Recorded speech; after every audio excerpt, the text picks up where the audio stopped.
Remark लिखी in general.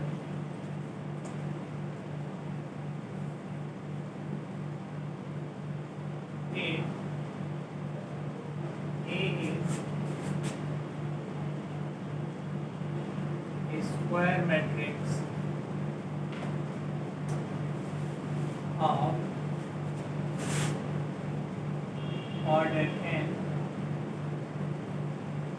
having rank R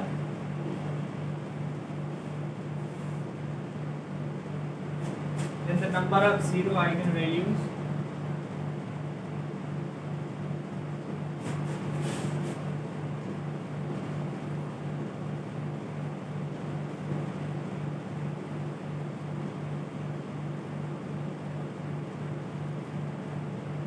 at least n minus r। ठीक है, अगर कोई भी square matrix of order n है आपके पास जिसका रैंक r है तो उसमें कितनी आइगन वैल्यूज होंगी? कम से कम n minus r। Last question भी आपने इसी में पेस्ट किया ना। Instead of doing first of all geometric multiplicity of 0 then algebraic multiplicity is greater than or equal to geometric multiplicity, it all boils down to this, because जो आपकी geometric multiplicity होती है वो किसके इक्वल होती है? Rank of n minus rank of a, that is n minus r। therefore algebraic multiplicity of 0 is greater than or equal to geometric multiplicity of 0, that is algebraic multiplicity of 0 is greater than or equal to n minus r। तो algebraic multiplicity का मतलब क्या होता है? Number of zero eigen values, मतलब zero eigen value कितनी बार repeat हो रही है। तो number of zero eigen values कितनी होगी? R at least n minus R at least n minus R. अब इतना कुछ आपको हर बार याद नहीं रखना है, सिंपली याद रखो किसी भी square matrix of order n में जिसका रैंक r हो उसमें जीरो आइगन वैल्यूज कितनी होती हैं? कम से कम n माइनस आर। ठीक है,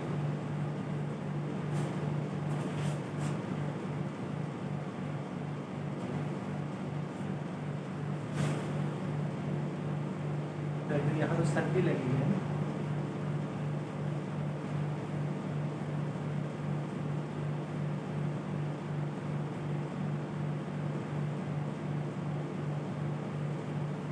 हो गया?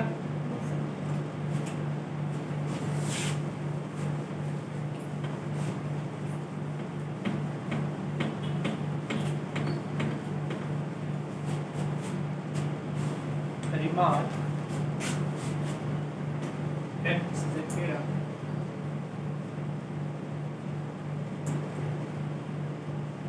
if A and B are square matrices of order n, then AB and BA have same eigenvalues। ठीक है, अगर आपके पास ए बी और बी दो स्क्वायर ए और बी दो square matrices of order n है तो जितनी ए बी की आइगन वैल्यूज होगी उतनी ही किसकी होगी? ए की। ठीक है, इसका प्रूफ सिंपल है। Let A B square matrix of order n of rank r, then हमने पढ़ा था कि अगर रैंक r होता है किसी भी मैट्रिक्स का then there exists a non-singular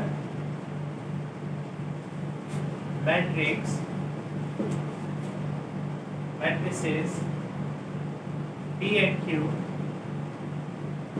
such that P A Q किसके इक्वल होता है? I R,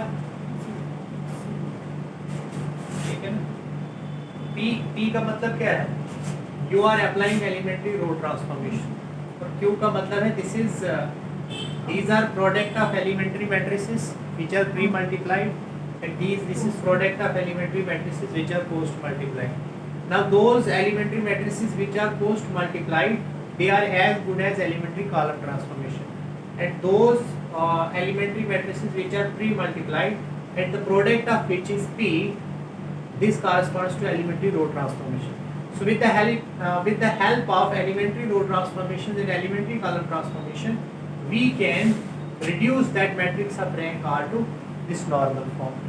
Here this IR is identity matrix of order of rank of order R, of course. तो जो इसका ऑर्डर हो तो वही का डिपिक्ट करेगा रैंक, ठीक। लेट करो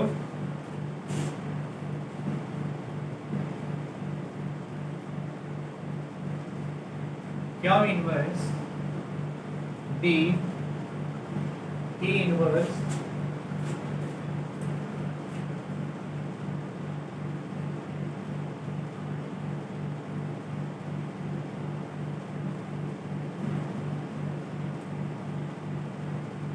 हम मान लेते हैं कि जो मैट्रिक्स B है उसको अगर मैं Q इनवर्स से मल्टीप्लाई करूं, प्री मल्टीप्लाई करूं और P इनवर्स से पोस्ट मल्टीप्लाई करूं, तो मुझे कैसी मैट्रिक्स मिलेगी, इस तरह की। इसमें जो आपका B11 है इसका ऑर्डर कितना है, R क्रॉस R, और बाकी आपके पास क्या है B12, B21 और B22, ठीक है। क्योंकि A और B दोनों स्क्वायर मैट्रिसेस हैं ऑर्डर n की, और मैंने यहाँ पे कहा है A स्क्वायर मैट्रिक्स है ऑर्डर, इसका रैंक क्या है R।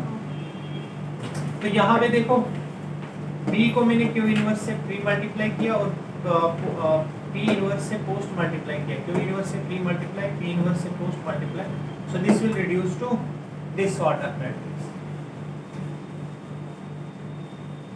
यहाँ पे मैं इसकी नॉर्मल फॉर्म नहीं लिख सकता क्योंकि यहाँ पे रैंक के बारे में मुझे कुछ नहीं पता, लेकिन इतना पक्का है कि एक मैट्रिक्स एक मैट्रिक्स ऑर्डर R की होगी और भी कुछ मैट्रिक्स होंगे, I don't know about that, but there will definitely be a block matrix of order R, and there will be other matrices which will take care of this whole matrix.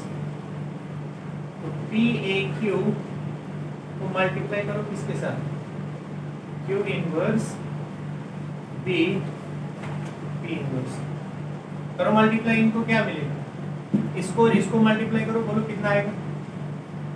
IR को जब इसके साथ multiply करोगे तो same ही रहेगा, ये कितना हो जाएगा B11, फिर इसको इसके साथ मल्टीप्लाई करोगे तो 0, इसको इसके साथ, इसको इसके साथ, इसको इसके साथ 0 + 0 0, फिर इसको इसके साथ, इसको इसके साथ, that is again equal to 0।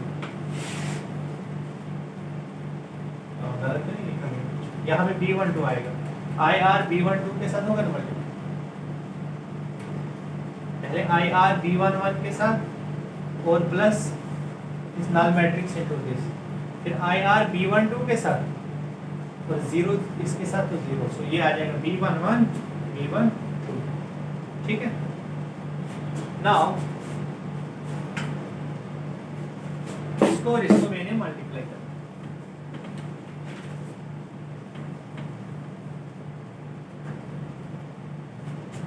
जरा करो इनको सिंप्लीफाई, Q और Q इनवर्स क्या हो जाएगा, I, ये क्या बन जाएगा P A B P inverse, इसके इक्वल होगा, दिस इज B11 B12 0 0।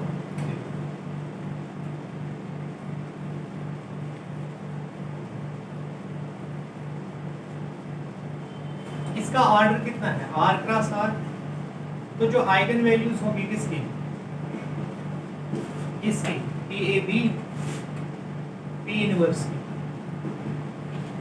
आप हमने पीछे पढ़ा था कुछ, क्या पढ़ा था याद है आपको, हमने कहा था कि A और P इनवर्स की कैरेक्टरिस्टिक में पॉलिनोमियल्स क्या होते हैं, सेम, तो जितने इसकी आइगन वैल्यूज होंगी उतनी इसकी आइगन वैल्यूज होंगी, लेकिन A की कितनी आइगन वैल्यूज हैं आर, तो इसका मतलब ए बी की भी कितनी हो जाएंगी आर, ए बी की भी कितनी हो जाएंगी आर।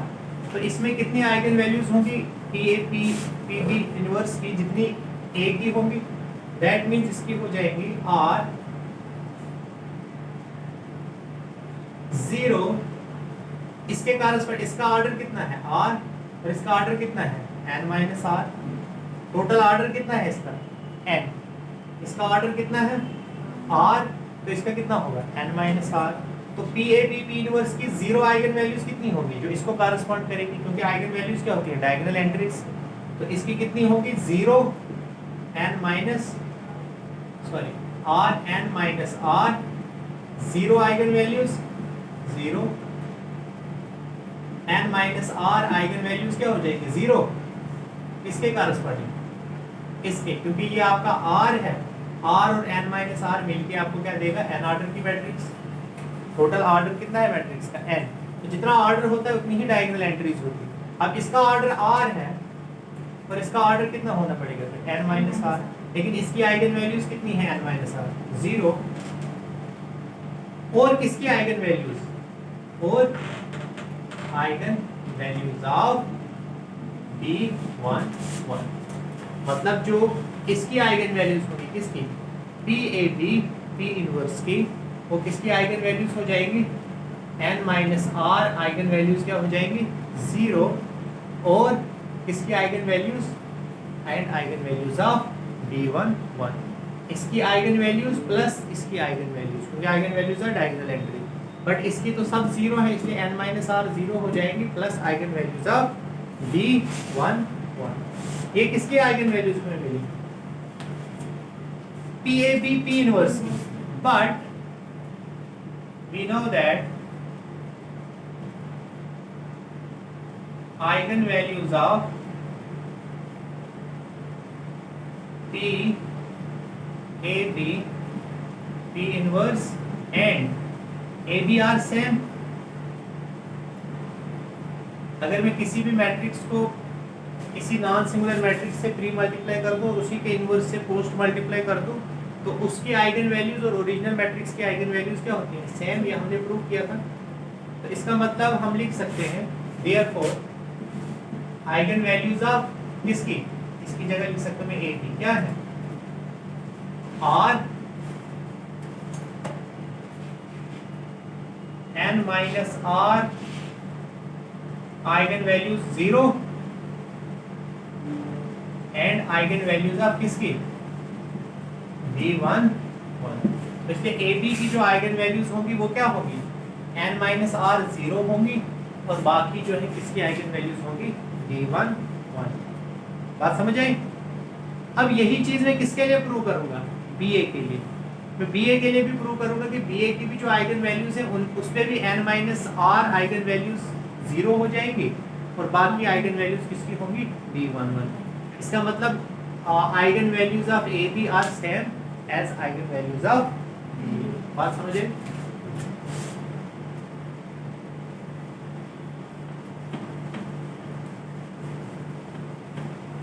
नाउ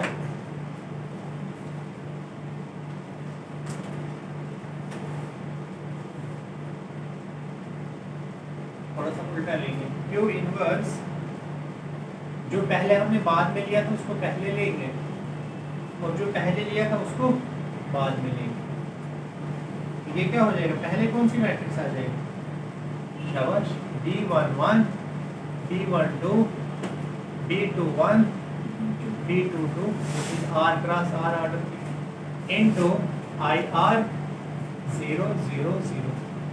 ये कितना हो जाएगा B11 इंटू IR B11, फिर ये 0 हो जाएगा, फिर B21 इंटू IR B21 और 0, फिर ये 0 प्लस 0 फिर से क्या हो जाएगा 0। अब इनको करो जरा, ये क्या आ जाएगा Q inverse P inverse PI हो जाएगा, दिस इज PA Q। तो ये मैट्रिक्स आ गई। तो इस मैट्रिक्स की आइगन वैल्यूज क्या है बताओ। B11 का ऑर्डर कितना है R cross R therefore eigenvalues of Q inverse BA Q are n minus r eigenvalues 0 and और किसकी eigenvalues? In this case this is lower triangular, पहले क्या थी upper triangular, तो अगेन इसमें डायगोनल एंट्रीज ही होंगी, तो इसकी आइगन वैल्यूज और इसकी eigen values and eigen values of b1 1। लेकिन q इनवर्स BAQ और BA की सेम आइगन वैल्यूज होंगी, this implies BA has n minus r eigen values क्या होंगी इसकी 0 एंड आइगन वैल्यूज ऑफ बोलो b1। तो एग्जैक्टली सेम आ गई ना आइगन वैल्यूज किसकी AB की और BA की, तो इसलिए हम कह सकते हैं therefore eigen values of AB and BA are the same। तो अगर हम दो मैट्रिसेस के ऑर्डर को चेंज करें तो उनकी आइगन वैल्यूज में कोई भी फर्क नहीं पड़ेगा। Order in the sense the order in which they are multiplied. if I have eigenvalues of AB as lambda 1, lambda 2, lambda 3 and so on lambda n, then the eigenvalues of BA will be same eigenvalues। ठीक है, कुछ remarks लिखो। ये हो गया, कुछ नहीं, आपको अगर समझ आता है बस ये याद रखो कि AB और BA की आइगन वैल्यूज क्या होती है same. Agreed.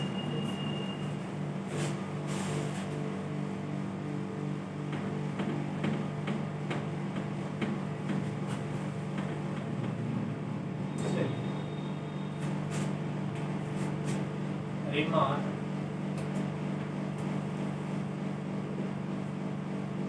number of zero eigen values of AB is greater than equal to n minus rank of एक ये फार्मूला है, ठीक है। इसी तरह से number of zero eigen values of AB greater than equal to n minus rank of B। Therefore number of zero eigen values of AB क्या हो जाएगा greater than equal to maximum of n minus rank of A comma n minus rank of. ये मैंने कैसे लिखा देखो, मैंने कहा number of zero eigen values of AB जो है वो ग्रेटर देन इक्वल टू होती है किससे n minus rank of A से, और ग्रेटर देन इक्वल टू होती है n minus rank of B से। इसका मतलब इससे भी बड़ी होती है, इससे भी बड़ी होती है। इसका मतलब किससे बड़ी होगी इससे। अगर मैं ग्रेटर देन इक्वल टू ये लिखता हूँ तो मैक्सिमम किससे बड़ा होगा n माइनस रैंक A से भी बड़ा होगा, और ये मैक्सिमम किससे बड़ा होगा दोनों से बड़ा होगा। दोनों में से क्या होता है बड़ा, so this is greater than equal to किससे n minus rank of A से भी, क्योंकि मैक्सिमम है ना इन दोनों का, तो दोनों से बड़ा होगा। दैट मीन्स ये जो मैक्सिमम है this is either greater than और equal to n minus rank of A, क्योंकि मैक्सिमम या तो ये होगा या ये होगा, लेकिन होगा इनमें से बड़ा। या तो इनमें से बड़ा होगा या इनके बराबर होगा। या तो rank of n minus rank of A से क्या होगा बड़ा होगा या इसके बराबर होगा, इसको भी सेटिस्फाई कर लेगा।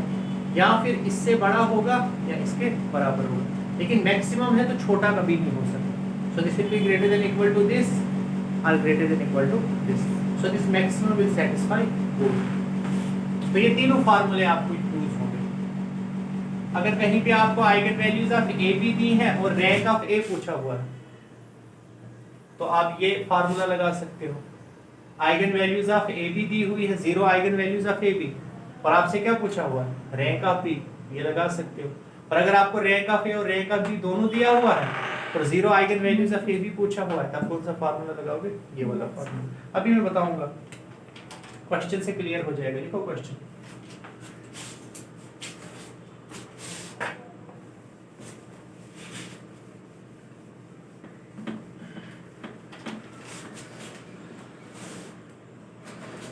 Question: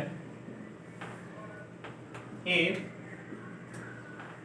A and B are square matrices of order 100 और रैंक्स क्या है इनके, मतलब ए और बी के 47 एंड 57 रेस्पेक्टिवली। रेस्पेक्टिवली का मतलब ए का 47 है और बी का 57। देन नंबर ऑफ 0, बोलो 0 eigen values of A B will be at least का मतलब greater than equal to, will be at least क्या है फार्मूला, मैक्सिमम ऑफ, अभी greater than equal to at least से कवर हो गया, मैक्सिमम ऑफ एन क्या है आपका 100 माइनस 47 कामा 100 माइनस 57, तो क्या हो जाएगा, मैक्सिमम ऑफ 100 माइनस 47 53 और 100 माइनस 57 43, कौन होगा मैक्सिमम इनमें से 53, so this will be at least 53. So number of 0 eigen values of AB will be at least, बोलो 53. इसी तरह से बताओ second, number of 0 eigen values of A, ये वही वाला फार्मूला है जो मैंने रिमार्क लिखाया था, will be at least n minus R, n क्या है 100, r कितना है a का 47, तो कितना आ जाएगा 53। Number of 0 eigen values of b will be at least, n कितना है 100 ही है, r कितना है इस केस में 57, तो कितना हो जाएगा 43। बात समझ आ रही?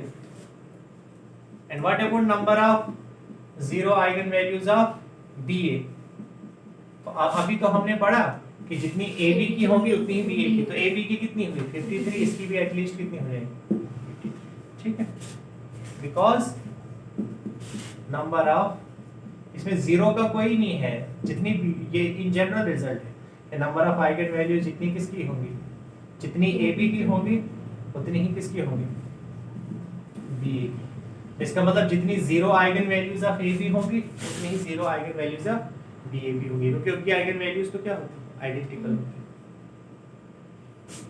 क्लियर हो गया पॉइंट? ऐसे पूछा जा सकता है क्वेश्चन आपसे।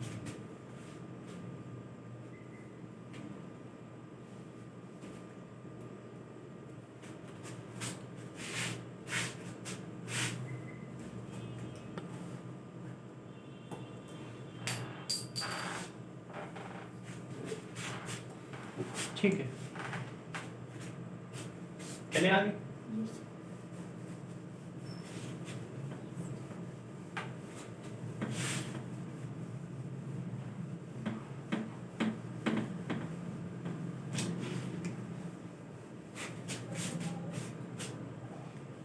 लिखो question, if A is a square matrix of order 3 such that a cube किसके इक्वल है -27 है, then what are the possible eigenvalues of A?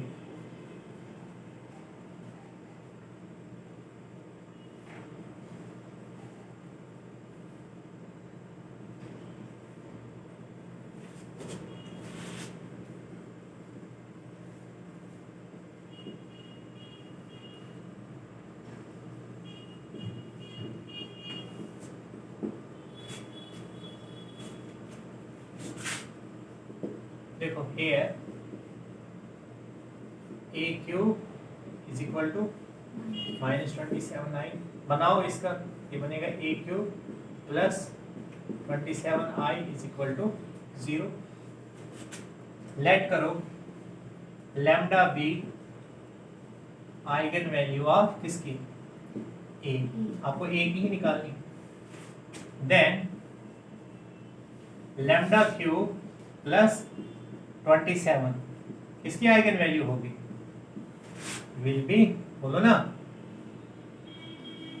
Eigen value of A cube plus 27 आई। कि हमने किया था कि अगर पॉलिनोमियल कोई हमारे पास f है तो f ऑफ a का जो आपके पास पॉलिनोमियल होगा that will be f of lambda. तो but a cube plus 27i किसके इक्वल है, नल मैट्रिक्स के, और लैम्डा क्यूब प्लस 27 किसकी आइगन वैल्यू है, इसकी, मतलब नल मैट्रिक्स की, that is lambda cube plus 27 is eigen value of किसकी, null matrix, that is null matrix की आइगन वैल्यू क्या होती है, 0। So this is equal to 0। ये क्या हो जाएगा, lambda cube plus 3 cube is equal to 0, that is lambda plus 3 lambda square minus 3 lambda plus 9 is equal to A square minus A B plus B square. तो क्या values आएंगी, एक इसके corresponding आएगी, एक इसकी। सो इधर लैम्डा इज इक्वल टू -3 और lambda square minus 3 lambda plus 9 is equal to 0। So इधर लैम्डा इज इक्वल टू -3 और lambda is equal to minus B क्या है 3 plus minus B square minus 4ac क्या आएगा 9 माइनस 36 अपॉन 2a।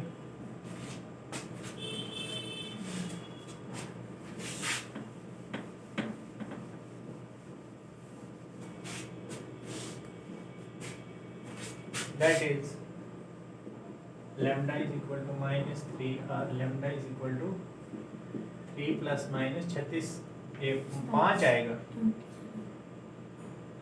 -25 27 आएगा पक्का।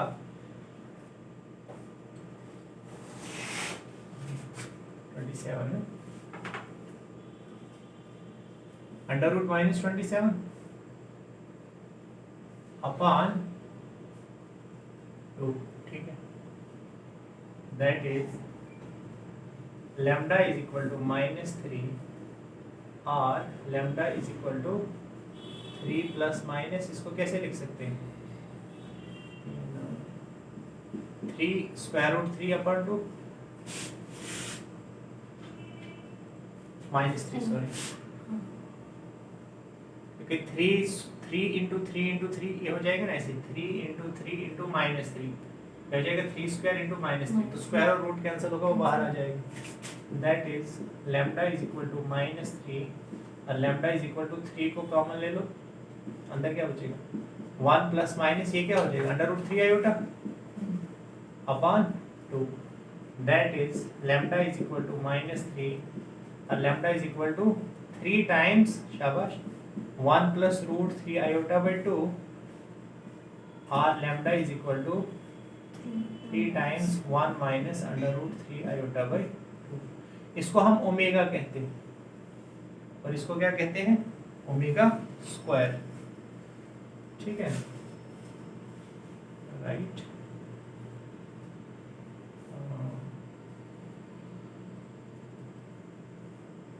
इसमें से ये अगर माइनस कॉमन ले लेंगे हम,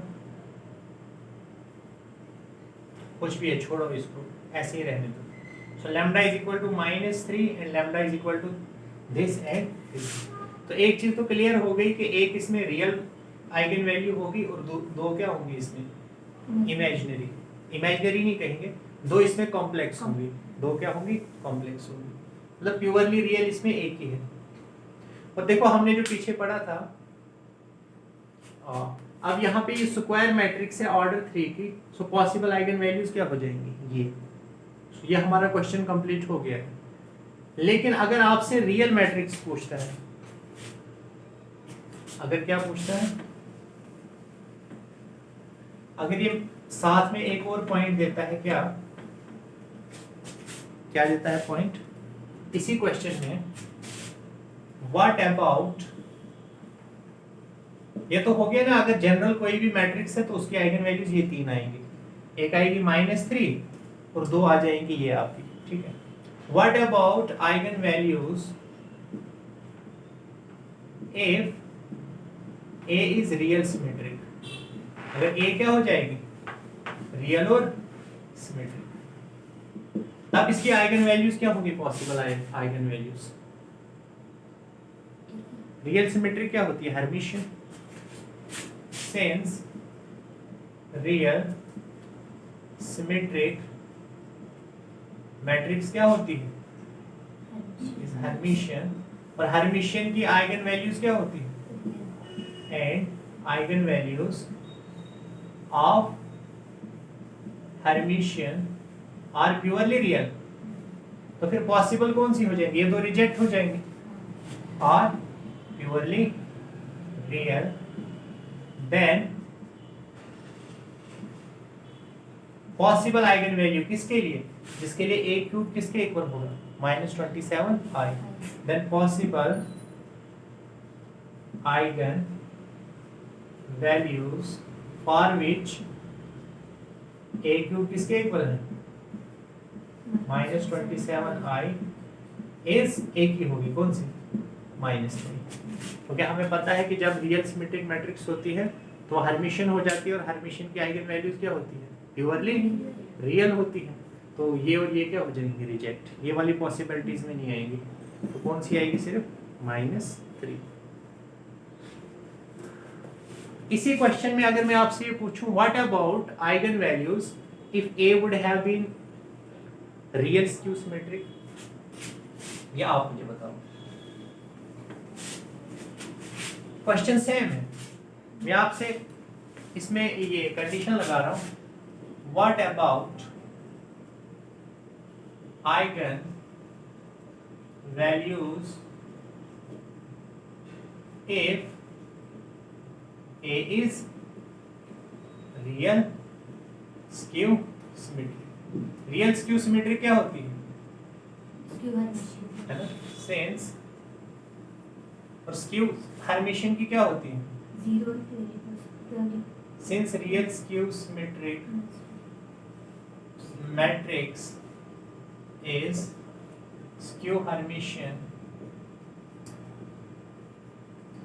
so possible eigenvalues, so eigenvalues are either 0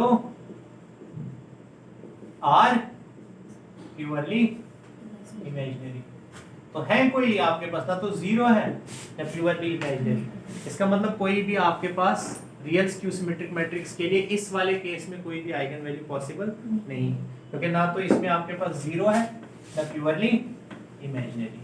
तो देयरफॉर आप क्या लिखोगे, therefore there is no possible eigen value for a real skew symmetric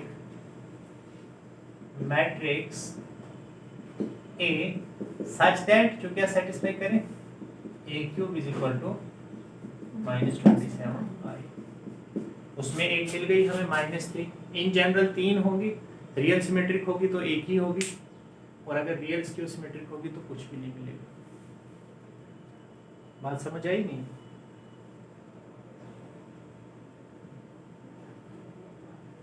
अब देखो क्वेश्चन आपसे कैसे और इसको घुमा के पूछ सकता है।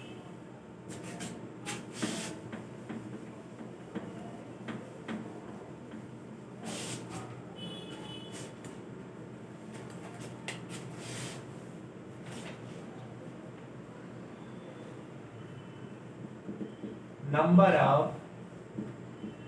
real skew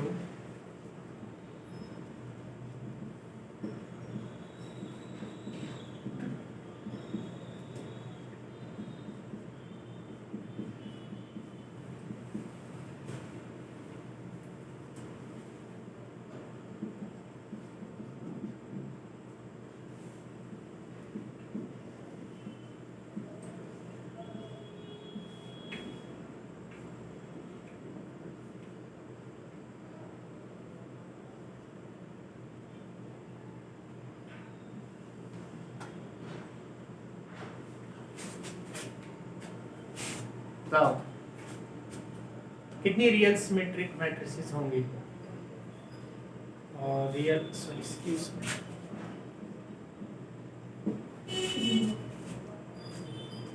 ऐसी कोई रियल स्क्यू सिमेट्रिक मैट्रिक्स हमें मिलती नहीं जो ये सेटिस्फाई करती।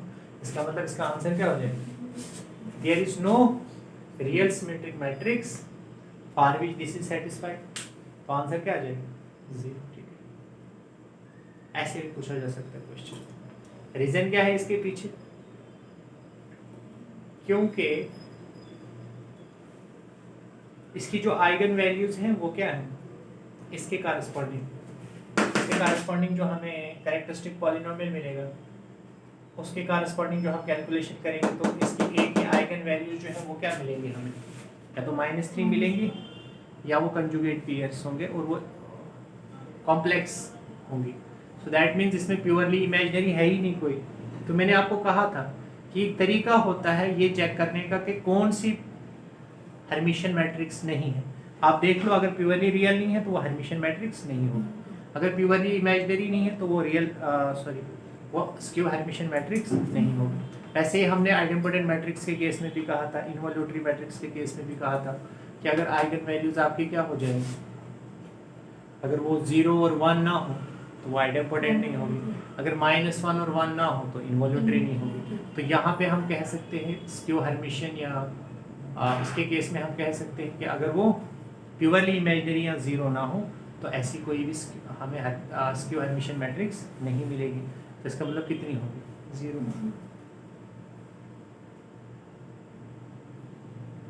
आपके लिए असाइनमेंट,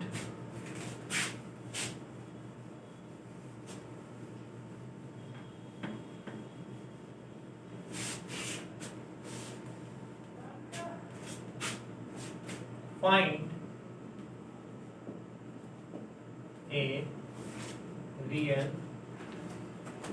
skew symmetric matrix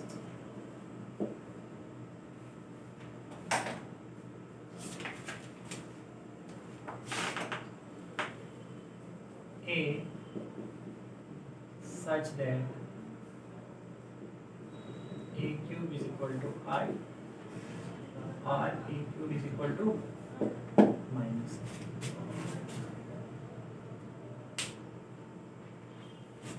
ऐसी real skew symmetric matrix find करो जिसके लिए A cube is equal to क्या? I, या A क्यूब क्या हो जाए? माइनस। फिर से वही तरीका, आप यहाँ से f ऑफ A निकालो, f ऑफ A से f ऑफ लैम्डा निकालो, वहाँ से लैम्डा निकालो, फिर देखो लैम्डा क्या है। अगर तो लैम्डा उसकी रेंज में आ जाता है तो then you can talk about real skew symmetric matrix. But अगर लैम्डा ना तो 0 है ना प्योरली इमेजिनरी है तो इसका मतलब ना इसके कारस्पॉन्डिंग ना इसके कारस्पॉन्डिंग, इसका मतलब कोई भी ऐसी real skew symmetric matrix exist ही नहीं करेगी, क्योंकि वो उसके कारस्पॉन्डिंग जो आपको आइगन वैल्यूज मिल रही होंगी वो ना तो 0 है ना प्योरली इमेजिनरी। करो जरा इसको सॉल्व, अभी करो। शाबाश।